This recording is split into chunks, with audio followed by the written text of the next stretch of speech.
Morning बच्चे, कैसे हैं? ठीक है। आज आपकी इलेक्ट्रोकेमिस्ट्री का सेकेंड क्लास है। इस सेकेंड क्लास में बच्चे के द्वारा कुछ प्रॉब्लम्स आए हैं। टेस्ट बुक की question number 3.13, 3.14 and 3.16 test book का question number, test book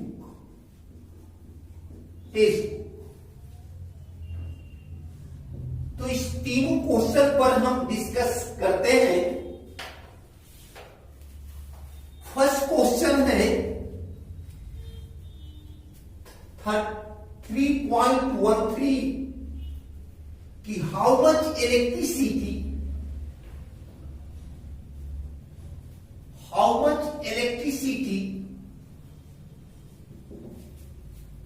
in terms of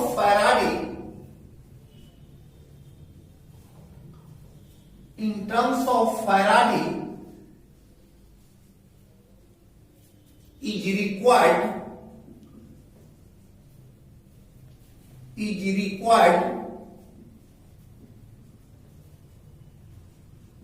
to produce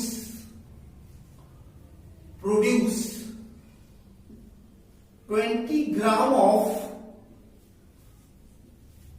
calcium from molten calcium chloride। Second question है इसी का कि 40 gram of aluminium from molten Al2O3। तो चलिए फर्स्ट क्वेश्चन पर हम लोग पहले बहस करें कि molten कैल्शियम क्लोराइड को हम इलेक्ट्रोलाइज करेंगे और इलेक्ट्रोलाइज करने के बाद हमको कैल्शियम बनाना है इलेक्ट्रोड पर, और उस कैल्शियम को बनाने के लिए हमें कितना फैराडे की जरूरत होगी, ये हमारा क्वेश्चन है। तो पहले हम कैल्शियम क्लोराइड को, molten कैल्शियम क्लोराइड को हम इलेक्ट्रोलाइसिस करेंगे और इलेक्ट्रोलाइसिस करने के बाद कैल्शियम आयन और chlorine ion, calcium ion by gain of 2 electrons deposited calcium at anode। 1 mole of calcium ion required 2 moles of electrons। 1 mole of calcium equal to 40 gram। 1 mole of calcium equal to 40 gram। This means that to obtain 40 gram of calcium, 2 moles of electrons required। 2 moles of electrons required means 20 gram। 20 gram of calcium को obtain करने के लिए 1 mole of electrons को require करना होगा। तो और 1 mole को require करने के लिए हमें कितना फैराडे लगेगा, इसको कन्वर्ट कर देना है। तो to obtain 40 gram of calcium, 2 moles of electrons are required। Therefore 20 gram of calcium required 2 by 40 into 20। तो इसको जब सॉल्व करेंगे तो 1 mole of electrons, 1 mole of electrons, we know that to obtain 1 mole of electrons,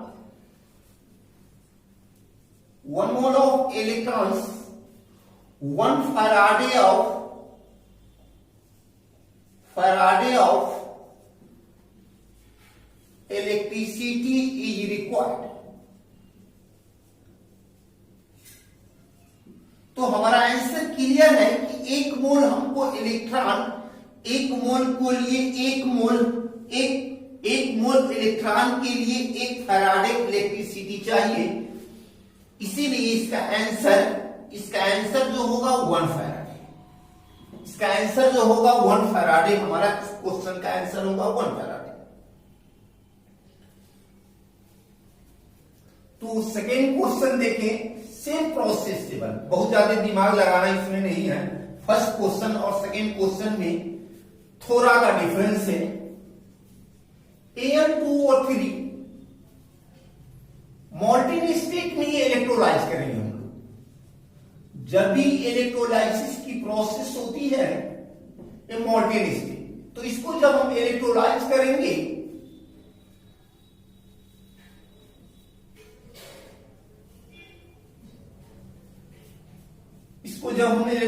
करेंगे तो aluminium ion और oxide ion बनता है। और ये एल्युमिनियम आयन 6 इलेक्ट्रॉन के साथ 2 मोल ऑफ एल्युमिनियम और 1 mole of aluminium is equal to 27 gram, means 2 moles of aluminium is equal to 54 gram. अब यहां देखना है कि 1 मोल जब Al2 को इलेक्ट्रोलाइज करते हैं तो 2 मोल हमारा बनता है, 2 मोल एल्युमिनियम आयन बनता है। और उस 2 मोल को एल्युमिनियम आयन को 2 मोल एल्युमिनियम को कन्वर्ट करने में 1 मोल को कन्वर्ट करने में 3 मोल इलेक्ट्रॉन मींस 2 मोल को कन्वर्ट करने में 6 mole of electrons, 6 mole of electrons. तो यहां पर अब क्लियर हो गया कि 54 ग्राम को अगर हमको ऑब्टेन करना है तो 6 मोल ऑफ इलेक्ट्रॉन की जरूरत होगी। इसीलिए 40 ग्राम के लिए हम लोग निकाले पहले 54 ग्राम of aluminium obtained from 6 moles of electrons, इसीलिए 40 ग्राम of aluminium obtained from 6/54 into 40 moles of electrons,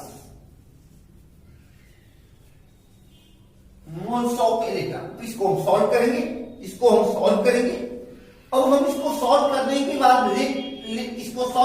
बाद इसका अगर लेट क्या ले लिए हम x मोल ले लिए। इसको सपोज दैट इसको सॉल्व करना बहुत इजी है। इसको सॉल्व करने के बाद हमारा क्या आया, x mole of electron. Suppose solve करने के बाद तो x मोल ऑफ इलेक्ट्रॉन हमको रिक्वायर्ड होगी। तो फिर तो हम देखें, we know that 1 mole of electron produced from 1 Faraday, hence x mole of electrons produced from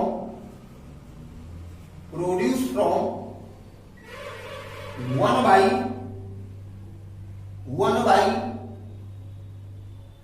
1 into x Faraday। इसीलिए आंसर इसका क्या होगा, x फैराडे। इस क्वेश्चन का आंसर हुआ 1 फैराडे। चले अब चले हम लोग 3.14 क्वेश्चन है। आप जब देख बनाएंगे तो एक बार क्वेश्चन को अपने बुक से भी जरूर पढ़ लेंगे कि क्वेश्चन है कि how much electricity is required in coulomb. अब इसको आप पिछले सवाल में फैराडे निकाला था, इस सवाल में क्या निकालना है हमको, कूलम के टर्म में निकालना है। For the oxidation of 1 mole of H2O2 and 1 mole of FeO2 Fe2O3। चलिए फर्स्ट क्वेश्चन में हम देखें कि H2O को जब हम इलेक्ट्रोलाइसिस करेंगे तो 2H प्लस एक्वस और O माइनस 2 एक्वस में कन्वर्ट हुआ, और ये O जो है O minus 2 by the release of 2 electrons converted into nascent oxygen which further converted into half O2, means 1 mole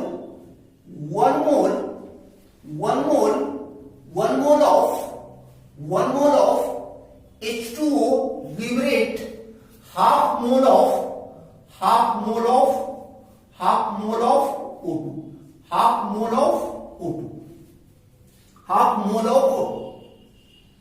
तो यहां हम देखते क्या है कि एक नेसेंट ऑक्सीजन को ऑक्साइड से बनाने में कितना हमको 2 मोल ऑफ इलेक्ट्रॉन्स चाहिए, 2 मोल ऑफ इलेक्ट्रॉन्स।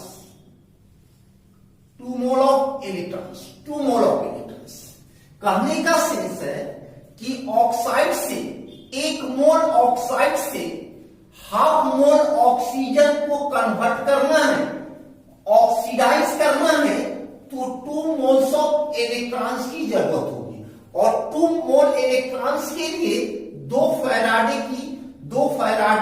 की जरूरत होगी, और 2 फैराडे को हम लोग फिर कूलम में चेंज कर देंगे। मींस टू ऑब्टेन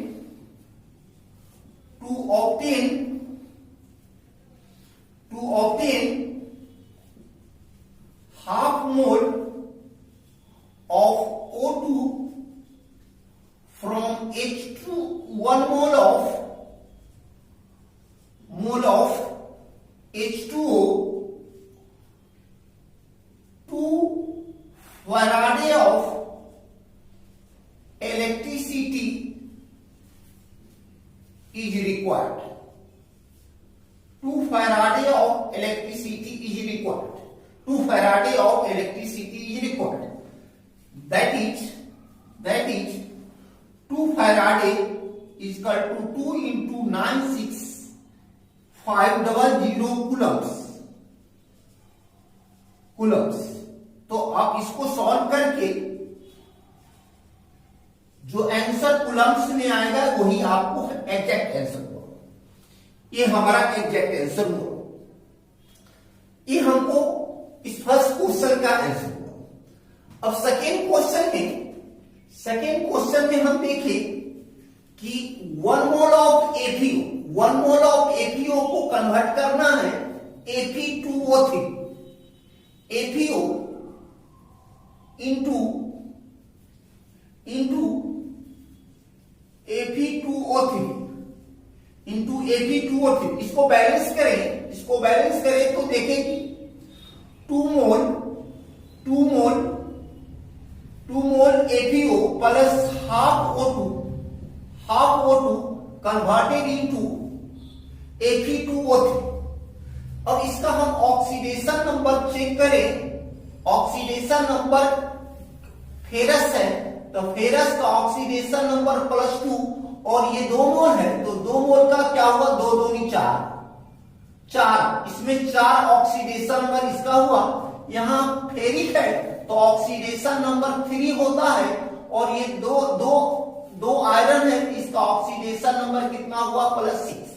तो चेंज कितना का हुआ, इसको चेंज जब हम इसको ऑक्सीडाइज हुआ तो दो इलेक्ट्रॉन इससे निकला, 2 इलेक्ट्रॉन निकला, मींस 2 मोल एफीओ को चेंज करने के लिए 2 मोल ऑफ इलेक्ट्रॉन्स की जरूरत होगी, 2 मोल ऑफ इलेक्ट्रॉन्स, और 1 मोल को चेंज करने के लिए 1 मोल ऑफ इलेक्ट्रॉन्स, और 1 मोल ऑफ इलेक्ट्रॉन्स को प्रोड्यूस करने के लिए 1 Faraday of electricity, and 1 Faraday of electricity is equal to 96510 coulombs. तो एक मोल एफीओ को चेंज करना है तो 1 फैराडे इलेक्ट्रिसिटी की जरूरत होगी, जिसकी वैल्यू क्या हो गया 96510 coulombs. तो ये हमारा ये दोनों क्वेश्चन बहुत आसान है, थोड़ा ये ऑक्सीडेशन रिडक्शन का कंसेप्ट को समझना है। अगर किसी प्रकार की फिर इसमें कोई डाउट अगर होती है तो आप हमें पूछ सकते हैं। ये क्वेश्चन नंबर 3.16 बहुत अच्छा क्वेश्चन है। इसमें क्वेश्चन कह रहा है क्या कि 3 सेल है, इस 3 सेल को हम ए सेल मान ले, बी सेल मान ले, सी सेल, और ये 3 सेल में फर्स्ट सेल में JnSO4, सेकेंड सेल में AgNO3 और थर्ड सेल में कॉपर सल्फेट है CuSO4। कह रहा है कि when 1.5 ampere of current passes in these electrolytic cell having attached in series, then 1.45 gram of silver is deposited at the electrode. Then how much time required? कितना समय लगेगा, ठीक है, ये हमको निकालना है। और उसके बाद कह रहा है क्या कि ए सेल के इलेक्ट्रोड पर और बी सेल के इलेक्ट्रोड पर कितना अमाउंट ऑफ कितना अमाउंट ऑफ जिंक और कितना अमाउंट ऑफ कॉपर का डिपोजिशन होगा। तो चले हम लोग first law of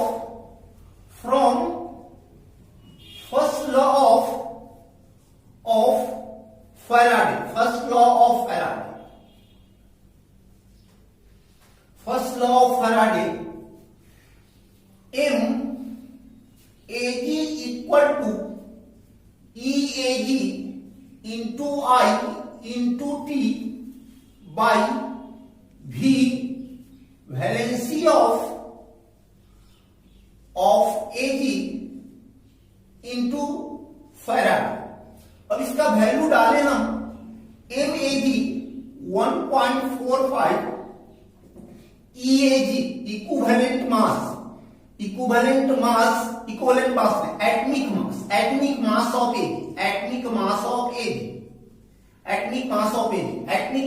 AG 108। Current के जगह पर हम वैल्यू डाल देंगे 1.5 एम्पियर, 1.5, और टाइम को निकालना है इसे T ले लेंगे। वैलेंसी जो है सिल्वर नाइट्रेट में सिल्वर की वैलेंसी जो होती है 1 होती है, और ये F के जगह पर F का वैल्यू डाल दे 96,500, और जब इसको हम लोग सॉल्व करेंगे तो हमारा क्या निकलेगा, T का वैल्यू निकलेगा, और ये T का वैल्यू किसमें निकलेगा, सेकेंड निकलेगा। ये T का वैल्यू हम निकाल लिए। अब इस T का वैल्यू सेम चीज फर्स्ट लॉ का यूज करके ही T का वैल्यू को हम लोग डाल दें फर्स्ट सेल में, T को फर्स्ट सेल में हम डाल दें, फर्स्ट सेल में उतना टाइम हम डाल दें, तो क्या हुआ, MZn equal to atomic mass of Zn 65.5 into I 1.5 into T। ये T का वैल्यू वही होगा जो बी सेल में हम T का वैल्यू जो निकाले हैं वही T का वैल्यू हमको डालना होगा, और भाई जिंक की वैलेंसी दो और फैराडे का वैल्यू वही डालना है हमको, और ये जो वैल्यू जो सॉल्व होगा वो हमारा वैल्यू ग्राम में आएगा, और उतना ही amount of zinc deposited at the electrode.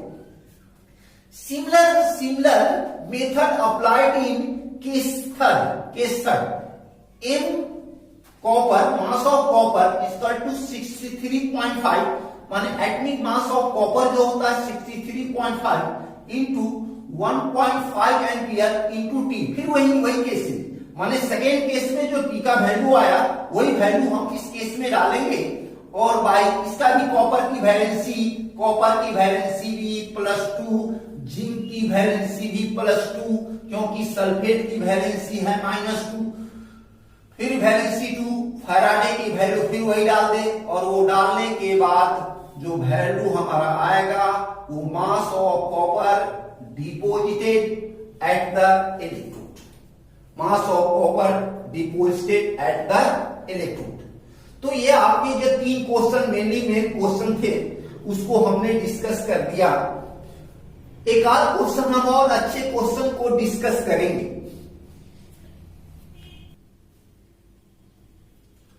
ये दोनों क्वेश्चन जो आपके स्क्रीन पे दिया हुआ है बहुत अच्छे क्वेश्चन हैं, और ये दोनों कंपटीशन में पूछा गया क्वेश्चन है, ठीक है। तो आप जब भी, हम तो अभी कंटिन्यू करेंगे, लेकिन आप जब भी बनाएंगे, जब स्क्रीन देखेंगे तो पॉज कर लेंगे, ठीक है ना, और पॉज करने के बाद आप इसको बनाने की कोशिश करेंगे, ठीक है। अगर नहीं बने फिर इसको आगे देखेंगे, कंटिन्यू करेंगे। तो चलिए फर्स्ट क्वेश्चन में क्या है कि एक मोल इलेक्ट्रॉन को पास करेंगे AgNO3 में, ठीक है। एक मोल इलेक्ट्रॉन को पास करेंगे कॉपर सल्फेट में, और एक मोल इलेक्ट्रॉन को पास करेंगे एल्युमिनियम क्लोराइड में, ठीक है। तो सिल्वर, कॉपर और Al का डिपोजिशन होगा, ठीक है, एट कैथोड, ठीक है। अब कर रहा है कि मोलर रेशियो बताना है कि AgCu और Al जो डिपोजिट होगा वो मोलर रेशियो बताना। अब देखिए इसको हम बहुत आसानी से अब बता सकते हैं कि यहां देखिए सिल्वर की वैलेंसी 1, कॉपर की वैलेंसी 2 और एल्युमिनियम की वैलेंसी 3। करने का सेंस है 1 mole of electron produced, then 1 gram equivalent of substance at the electrode. तो 1 gram equivalent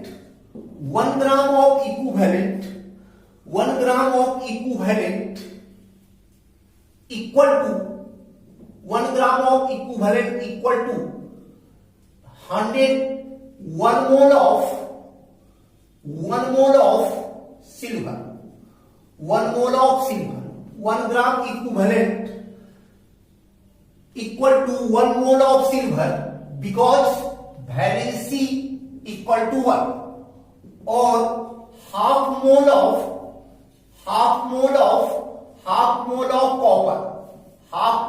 copper because valency is 2, or 1/3 mole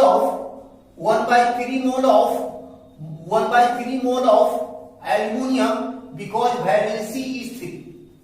तो समझ रहे हैं बात क्या बोल रहे हैं कि वैलेंसी पर डिपेंड करेगा, valency atomic mass by valency.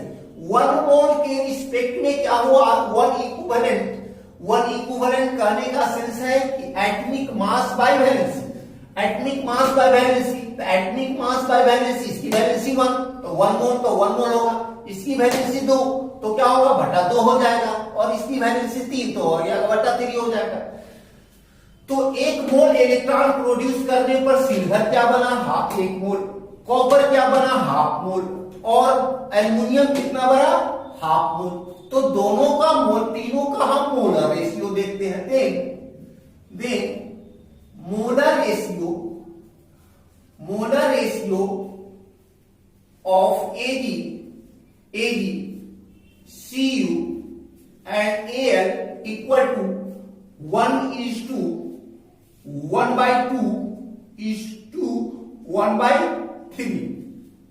इसको जब हम सॉल्व करेंगे, इसको सब हम सॉल्व करेंगे तो क्या होगा, इसको जब हम सॉल्व करेंगे तो क्या होगा, इसको क्या करेंगे हम, इसको हम गुना करेंगे, इसको हम क्या करेंगे, इस दोनों में टर्म में हम गुना कर देंगे। तो यहां पर करेंगे तो क्या होगा, क्या होगा, इसको हम गुना करें तो क्या होगा, क्या होगा, ये क्या होगा, इस दोनों टर्म को हम यहां पर गुना कर दें तो क्या हो गया, 6:6:6/3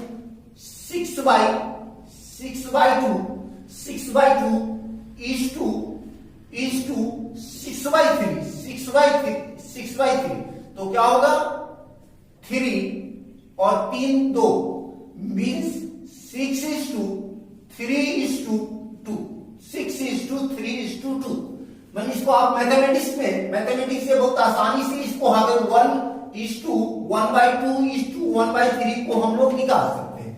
मानिए इसका नीचे का इसको बहुत आसानी से निकालने के लिए क्या है कि नीचे वाले टर्म को गुना कर दीजिए और नीचे वाला टर्म को ऊपर में ले जाकर और नीचे वाले टर्म से डिवाइड कर दीजिए। देखिए आगे सिंपल वे में आपका माने 6:3:2 इसका आंसर होगा। इसका आंसर क्या हो गया भी। और चलिए सेकेंड क्वेश्चन में कह रहा है क्या कि an electric current of 100 ampere is passed through a molten liquid of sodium chloride for 5 hours। तो सबसे पहले इसको सवाल बनाने में हम लोग एक एम्पियर दिया हुआ है, आवर दिया हुआ है, तो कितना हम इलेक्ट्रिक करंट जो पास किए कूलम में, इसको फर्स्ट ऑफ ऑल हम लोग डिटरमाइन करेंगे और डिटरमाइन करने के बाद तब हम इलेक्ट्रोलाइज करेंगे और इलेक्ट्रोलाइज करने के बाद तब हम वॉल्यूम ऑफ क्लोरीन को हम लोग निकाल देंगे। तो चले पहले क्वांटिटी ऑफ इलेक्ट्रिसिटी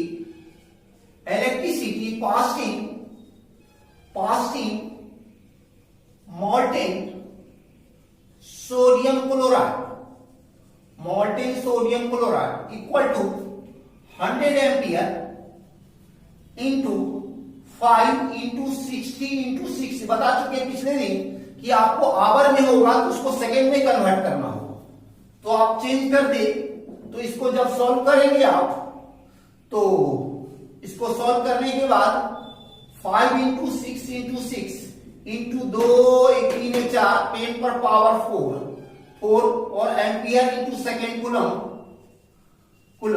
ये आप इसको और सॉल्व कर सकते हैं और इसको सॉल्व करें तो क्या होगा 5 5 6 30 और 30 180 इंटू 10 पर पावर 4 कूलम और इसको और साइंटिफिक नोटेशन में कन्वर्ट करेंगे तो 1.8 इंटू 10 पर पावर 6 कूलम। ये हम इतना इलेक्ट्रिसिटी पास कर दिए। मोल्टेन सोडियम क्लोराइड में इतना हम इलेक्ट्रिसिटी पास कर दिए, ये हमको एक पता चल गया। अब चले हम लोग अब NaCl मोल्टेन NaCl को इलेक्ट्रोलाइज करते हैं। इलेक्ट्रोलाइज जब हम इलेक्ट्रोलाइज किए तो Na+ और Cl- बनता है और ये Cl- ये एटेनोड कन्वर्टेड इनटू Cl। हमको यहां सोडियम से कोई बहस नहीं है क्योंकि क्वेश्चन में हमको क्लोरीन निकालना है, इसमें सोडियम से कोई बहस नहीं, हमको बहस है सिर्फ क्लोरीन के रिस्पेक्ट में। अब ये देखिए सोडियम क्लोरीन माइनस एक इलेक्ट्रॉन को जब यूज करके क्लोरीन बनेगा और वो chlorine converted into half Cl। कहने का सेंस है कि हाफ मोल Cl2 को ऑब्टेन करने के लिए 1 फराडे ऑफ इलेक्ट्रिसिटी की जरूरत होगी। 1 फैराडे ऑफ इलेक्ट्रिसिटी की जरूरत होगी, 1 Faraday of electricity half mole को ऑब्टेन करने के लिए, हाफ मोल को ऑब्टेन करने के लिए। और हाफ मोल जो हुआ 11.2 litre, 11.2 litre at STP, 11.2 litre at STP means 96,500 coulomb. अगर 96,500 कूलम को 1 फैराडे 96,500 कूलम होता है, 96,500 कूलम को अगर हम प्रोड्यूस करते हैं मॉल्टेन NaCl में तो 11.2 लीटर बनेगा Cl2 बनेगा कहां पर, एनोड। तो हमको कितना पास किए हैं 1.8 इंटू 10⁻6 कूलम। तो हम लोग फिर से अरिथमेटिक्स में हम लोग चले, 96,500 coulomb produce, 96,500 coulomb produce 11.2 litre of Cl2 at STP. इसीलिए 1.8 into 10⁻6 coulomb produce 11.2 by 96500 into 1.8 into 10⁻6। ये जो सॉल्व करेंगे वही हमारा क्या होगा, a litre at STP, STP हमारा आंसर होगा। इसको सॉल्व कर लेंगे, बहुत आसानी से सॉल्व होगा। मैथमेटिकल कैलकुलेशन बहुत अच्छा होना चाहिए न्यूमेरिकल बनाने के लिए, इसलिए इस कैलकुलेशन में 100% एक्यूरेसी होनी, ये सब सिंपल चीज है, आसानी से ये सॉल्व हो जाएंगे।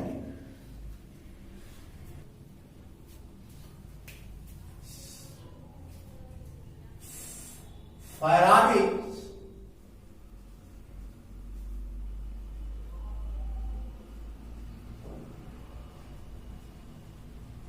Second law of Faraday's second law of electrolysis. Faraday's second law of electrolysis. Faraday's second law of,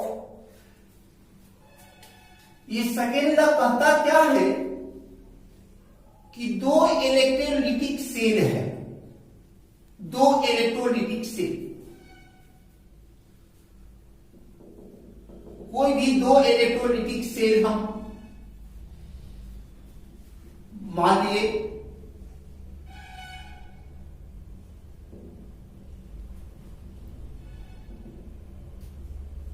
solution of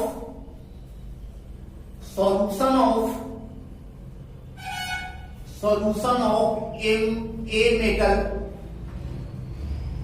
और ये क्या है, सॉल्यूशन ऑफ एनबी मेटल। दो मेटल, दो डिफरेंट मेटल का सॉल्यूशन है और दोनों डिफरेंट इलेक्ट्रोलाइट में है, और दोनों इलेक्ट्रोलिटिक सेल में Q amount of electricity pass करते हैं। दोनों में क्यू जो हमने दिया सेम दिया, दोनों में क्यू। तो कहता क्या है कि when same amount of, same quantity of electricity is passed in different electrolytic cell, then mass of substance deposited at the electrode,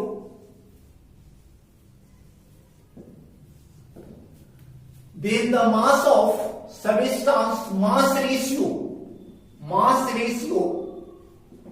of substance deposited at the electrode is equal to their chemical equivalent, that is Ma by Mb equal to Ea by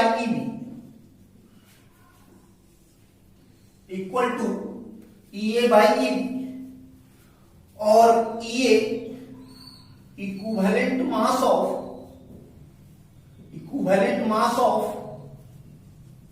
metal A और Eb equivalent mass of metal B. तो ये simple question है। Simple question क्या बोलते हैं? Simple है derivation, और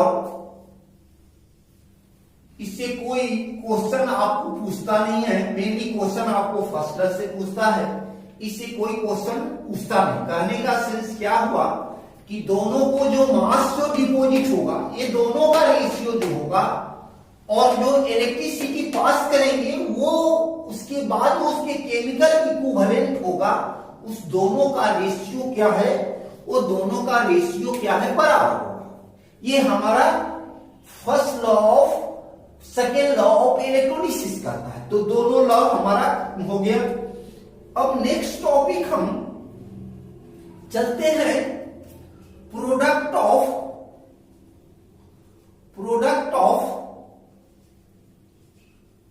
electrolysis. Product of electrolysis, product of electrolysis, ये आपको हम इसकी चर्चा हम 11th में आपको थोड़ा किए थे कि प्रोडक्ट ऑफ इलेक्ट्रोलिसिस किसी electrolytic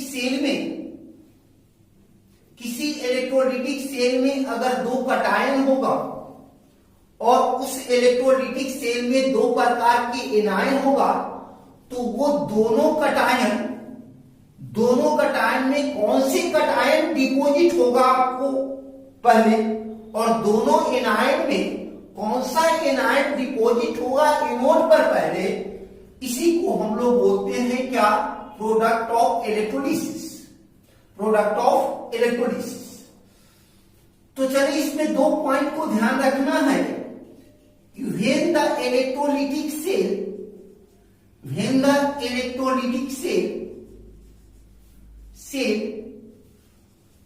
contains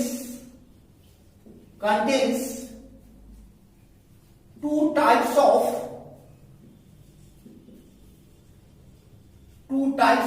cations, then deposition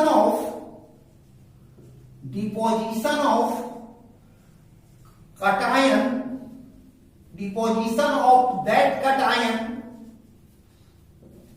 at cathode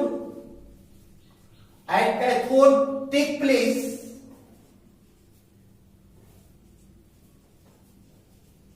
which has higher standard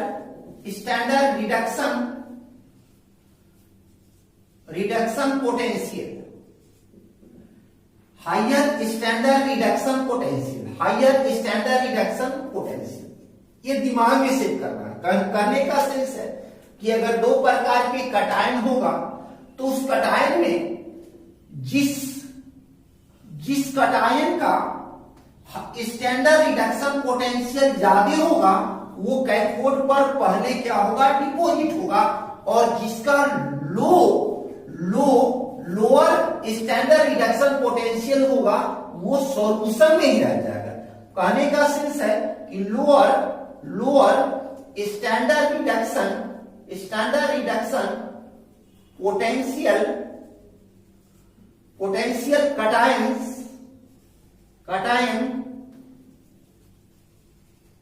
remains in solution, वो सॉल्यूशन में ही वो रह जाएगा।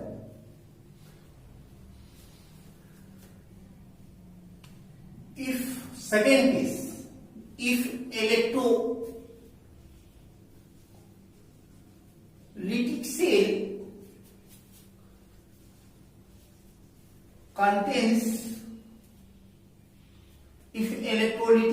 contains two types of anion, then lower standard reduction potential और higher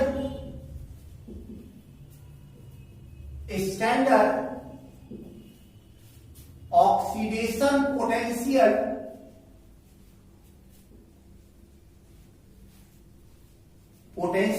higher standard reduction potential deposited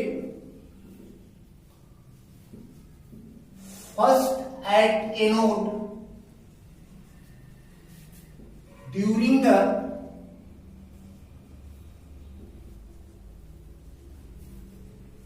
electrolysis process.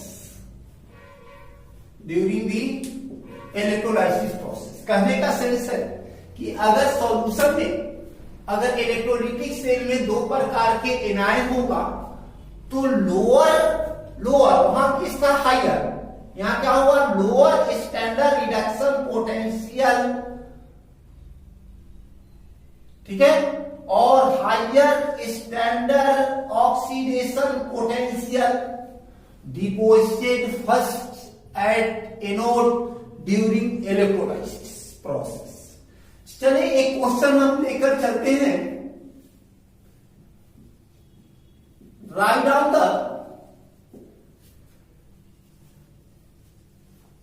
Electrolysis product of an aqueous solution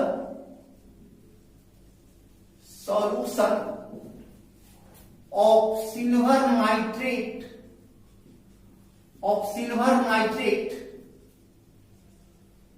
containing silver electrode.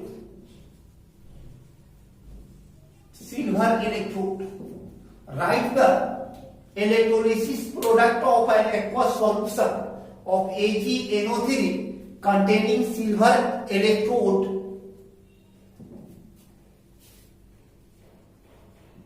आपको ये दिमाग में सबसे पहले जैसे ही आपको ये अगर इलेक्ट्रोड की चर्चा करता है, सिल्वर इलेक्ट्रोड की चर्चा करता है, तो आपको सबसे पहले ये समझना होगा कि ये सिल्वर जो इलेक्ट्रोड जो भी चर्चा करे तो वो समझना है आपको एनोड होगा। ये दिमाग में सेट करना है कि जो भी अगर इलेक्ट्रोलाइसिस प्रोडक्ट में ऐसा किसी प्रकार की क्वेश्चन हो तो जब भी अगर ये सिल्वर इलेक्ट्रोड दिया हो या कहीं पर पीटी इलेक्ट्रोड दे या ग्रेफाइट इलेक्ट्रोड दे तो दिमाग में एक सेट कर लेना है कि वो दूसरा नहीं होगा, पहला क्या होगा, ये एनोड होगा। आपको ये दिमाग में सेट करना होगा। अब चले हम लोग, तो एक सेल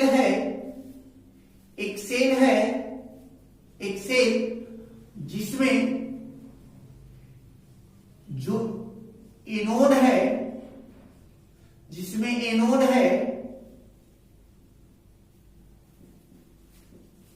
एनोड है सिल्वर,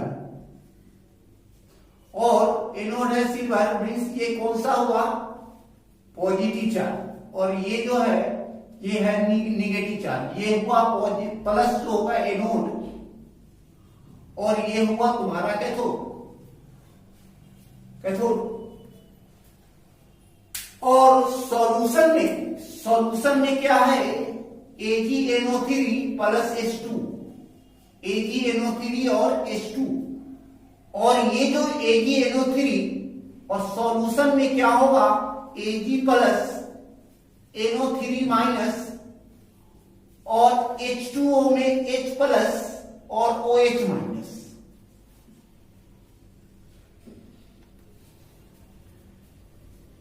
ठीक है, ये हमारा दिमाग। अब जो कि पीछे जो बताया, ध्यान दिए, यहां पर इस सॉल्यूशन में क्या है, इस इलेक्ट्रोलिटिक सेल में Ag+ है और H+ है। ये लेवल की चीज था, यहां पर हम बताते, यहां पर दिया हुआ है।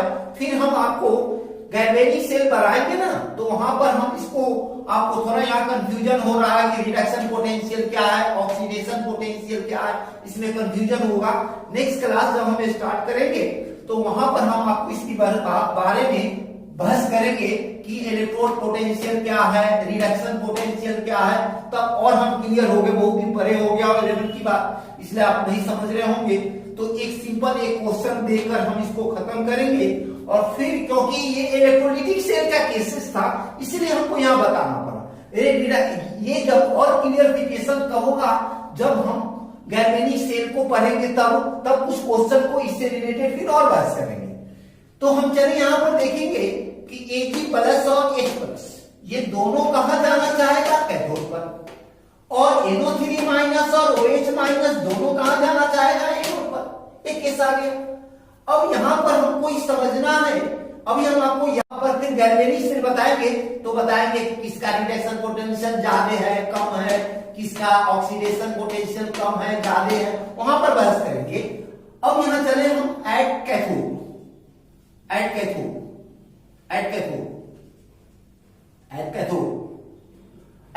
कौन जाएगा, दोनों जाना चाहेगा, both Ag+ and H+ migrates towards cathode, but Ag+ has higher standard reduction potential than H+, hence Ag+ deposited first at cathode, तो Ag+ इलेक्ट्रॉन Ag। तो कहने का सेंस क्या है कि ये जो Ag जो सॉल्यूशन में है, वो Ag जो सॉल्यूशन में है, वो Ag+ डिपोजिट होगा कहां पर, कैथोड पर। तो कहने का सेंस है, during the electrolysis process thickness of cathode gradually increases, thus during the process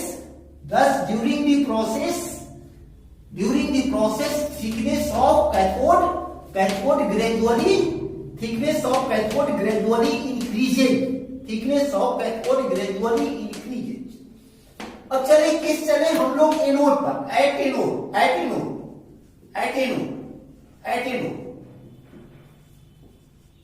अब एनोड पर दोनों NO3- और OH-। आपको एक बात बता दें, याद रखना है कि sulphate, nitrate, phosphate never attack toward anode, never attack toward anode. फिर इसको याद रखना, फिर आगे हम इस पर बहस करेंगे। नेवर अटैक टुवर्ड एनोड, कभी भी अटैक नहीं करेगा। लेकिन अब ये तो बात की चीज है, ये हम लोग यहां देखना है कि NO3- और OH-। अब NO3- और ये दोनों कहां जाएगा, एनोड पर। Both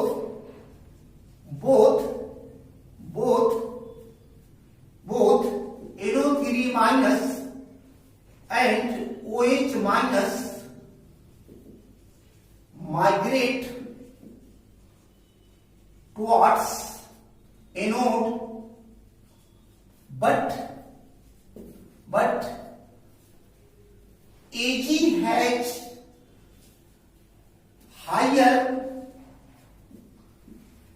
higher standard oxidation potential potential than NO3 minus and OH minus, hence oxidized in solution. Oxidized in solution. Thus Ag converted into Ag plus n electron. Ag plus electron. और यहां देख ध्यान दीजिए, ये जितना Ag plus deposit हुआ उतना Ag ये डिजॉल्व हो जाता है सॉल्यूशन में. तो हमने बताया कि कैथोड का थिकनेस क्या हो जाता है, बढ़ जाता है, और एनोड का थिकनेस घट जाता है. ये घटता है, ये डिपॉजिट हुआ तो थिकनेस बढ़ा, ये डिजॉल्व हुआ तो थिकनेस घटा. Resultant there is no change in concentration. इसके कंसंट्रेशन में रिजल्टेंट कोई चेंजिंग नहीं हो. इसके कंसंट्रेशन में during the electrolysis process thickness of cathode increases, thickness of anode decreases and concentration of solution remain unchanged. ठीक है, तो इस पर हम और बहस करेंगे. थोड़ा आपको यहां पर एक बात को आपको याद रखना होगा. एक एग्जाम्पल देकर हमने बताया, फिर हम आपको थोड़ा अगर 11 की बात को याद होगी तो आपको पता होगा कि रिडक्शन पोटेंशियल क्या है, ऑक्सीडेशन पोटेंशियल क्या है.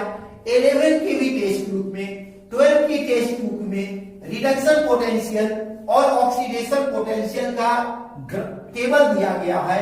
आपको परीक्षा में एग्जामिनेशन में टेबल को याद रखना कोई जरूरी नहीं है, लेकिन उसकी प्रोसेस को समझना है. हमने यहां पर एक सिर्फ ये दो बात की यहां पर आपको यहां पर याद रखना है सिर्फ कि Ag प्लस और Ag में क्या हुआ, और यहाँ NO3 माइनस OH माइनस में क्या हुआ, ये बात को याद रखना है. और आपको टेक्स्ट बुक में एक ये टेक्स्ट बुक का क्वेश्चन है, और टेक्स्ट बुक का क्वेश्चन नंबर 3.18 का पहला क्वेश्चन हमने बता दिया. आप लोग अगर प्रयास करेंगे, आप लोग थोड़ा प्रयास करना कि अगर इसके सेकंड क्वेश्चन, थर्ड क्वेश्चन और फोर्थ क्वेश्चन अगर बन जाए तो ठीक है, नहीं बन जाए तो हम तीनों के बाद जब गैल्वेनिक सेल को जब हम स्टार्ट करेंगे और उस समय हम उसको बताएंगे तो फिर इसको हम रिपीट करेंगे. तब तक के लिए आज रहने दीजिए कितना क्लास. ठीक है, फिर कल हम लोग मिलेंगे. ठीक है, कोई घबराने की बात नहीं है, थोड़ा पैनिक होने की बात नहीं, थोड़ा अच्छे से पढ़ना है घर पे. थोड़ा बार बार अगर नहीं समझ में आए एक ही वीडियो को थोड़ा बार बार देखना है. पैनिक होने की जरूरत नहीं, बहुत आसान चैप्टर है, बहुत अच्छा चैप्टर है, मैथमेटिकल चैप्टर है, इसलिए कंफ्यूज होने की कोई बात नहीं. बाय.